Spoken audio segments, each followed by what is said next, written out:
Okay. Thank you very much. Just very briefly, I kind of want to give you an overview of the company I work for, Oak Castle Materials. We're a part of a bigger company called CRH. Basically, we're in 32 countries. You can see that. 3,000 locations, about 100,000 employees. We're in 3 different areas of business. Of course, materials, the part that I work in, building products, distribution. A lot of the building products at Lowe's and Home Depot, you've probably seen some Oak Castle products there. But I'm part of the materials side. And the reason I say that is we have a lot of work zones. That's the whole purpose of that history. Is we've got 44 states, over 22,000 employees just here in the U.S., and then we have that many more overseas. So we do face a lot of issues in work zones. And I too wanted to kind of talk about subpart K, not just access and egress. I'm going to try to go through this as fast as I can, Dave, because I'm excited to see what Dave's going to do with all these little toys up here. It'll get pretty interesting. So I'm a means to an end so we can get Dave up here. But you don't necessarily go by Oak Castle. In the U.S., you'll see a lot of names, APAC, primarily down here. And in your areas, we've got about 75 companies under different branding names across the U.S. And again, because we have a lot of work. So I just kind of want to back up a little bit, because from a contractor's point of view, we have a lot of challenges besides just complying with the regulation or providing a safer means of getting through the work zone out there. And this is really what we feel like the public thinks about us, and I'm probably preaching to the choir, right? I mean, they think we're out there just to screw up their day. And they don't, as a result, though, they don't pay attention to the signs, to the barricades, to the barrels, to the workers, to each other. And that's what happens. They get very complacent. It's just another work zone. They don't pay attention to the speed limits or anything like that. But from a contractor's point of view, I mean, we're very serious about it. We're serious on our side of the cone and also on the other side of the cone to get the public through there safely. Because sometimes, of course, they don't make it through there. And when they don't, they come into our work zone on our side of the cone and impact our business and our employees. So it's very serious. Of course, Jim told you the statistics on the fatality side, but we still, every year, have 40,000 plus injuries in work zones every year, which is unacceptable, we think, as a contractor. Just backing up a little bit, I talked to Brad yesterday about this, that really the efforts for Subpart K that Jim have been talking about began over 5 years ago with the members of the Road Builders Association in the U.S. And this is some of the language that Brad and his association took to the Hill to start the process for Subpart K. I show you that because the gears move very slowly. And it's because they move so slow, we need to be looking ahead even now, 5 years down the road, at what we need to be doing to get some the right laws and regulations. But I applaud Road Builders and Brad them for 5 years ago starting this process, listening to the members. As a company, about 3 years ago, we looked at it and we said, the minimum laws and regulations, the MUTCD is not providing a safe roadway out there for the people to come through our construction zones. What can we do as a company more to make it safer for our employees and for the public?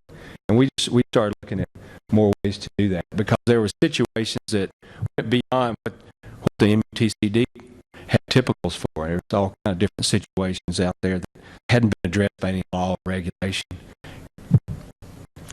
A lot of it was because of these 3 areas: speed, congestion, and of course distractions. And y'all know all about that. There's more people on the road than the roads can handle these days. So, and the obvious cell phone that, we see every day, and that cause horrific accidents out there on the job site. That was a best from one of our quality control technicians a couple of years ago. He was taking densities on a night job. At midnight, a drunk comes out of a bar, intrudes the work zone, hits him and drags him for about 50 yards. Him and his girlfriend were driving. They both were drunk. They drug him about 50 yards and dropped him off there right by the paver, and then they got out and ran. Our crew tracked them down, and you can imagine what ensued after that. It's kind of a poetic justice, but it was a bad. But this happens all the time. This happens all the time. And again, I'm preaching to the choir. A lot of the stuff that we started doing 3 years ago was putting additional law enforcement out there, additional signage. Even in Missouri, it's pretty serious out there.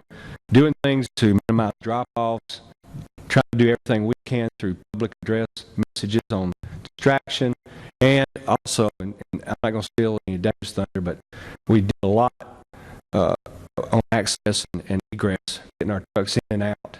And these things that we did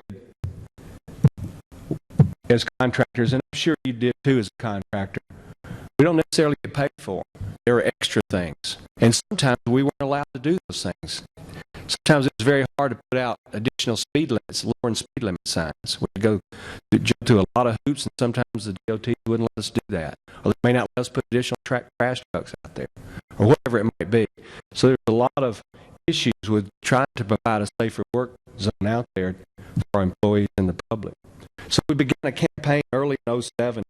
Brad and some of you are aware of that we put together some information, basically what you've seen and some more, and went around the country talking to DOTs, talking to traders, anybody that would listen to us, to say we need some means of helping us provide a safer work environment out there. And then, of course, that's what the presentation looks like right there. I'm not going to go through all of that right now. What we got to was eventually Subpart K came about in December of 2007. We were very excited about that because everything we were trying to do and more, and a lot of the other contractors were listed in Subpart K that Jim has already gone over. I'm not going to go over all those things. So it's kind of to our rescue that Subpart K happened in December of 2007. They had the state, of course, had a year to prepare for it, and so in December of 2008, it became effective and to be implemented. But the question is, and that's basically why I'm here today, has it been implemented? And some of you in here that on that consortium, Jim and Scott and Priscilla in the back, and we realize that, and Dave, a lot of the states, Brad, and a lot of the states have not implemented Subpart K yet.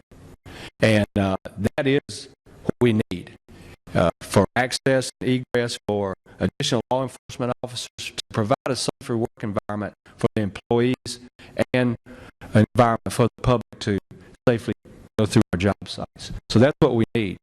You know, our hope is from a contracting agency is that not only will Subpart K provide a safer work environment, a safer area for the public to go through, and also a level playing field on the bid table, it'll also, you know, provide those things that we've been wanting for over 5-6 years now, Brad, right? And it seems that the information is there, the tools are there, and the best thing we can do as contractors is go to our local states, the DOTs, and question them on where are they with the implementation plan for Subpart K. I think we polled all 50 states. We got like 30 or 35 responses, and of those 30 or 35 responses, not everybody has implemented Subpart K yet, and some are in different stages. And now is the window of opportunity as a contractor to go to your local DOTs and say, hey, what are you doing with Subpart K, and how is that going to affect us? And now you'll have some input from a contractor's point of view. Some of these areas where it's discretion to the DOT that we can have the input of. This is what we would like to see in your plan.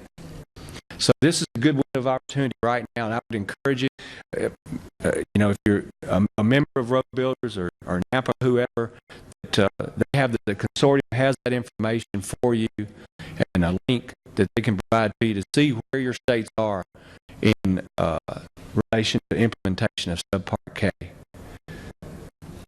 Jim, that's all I've got. I'm kind of preaching to the choir, I know here, but Subpart K is an answer to, you know, a lot of the contractor's prayers. So I appreciate the invitation to be here today. Thank you very much.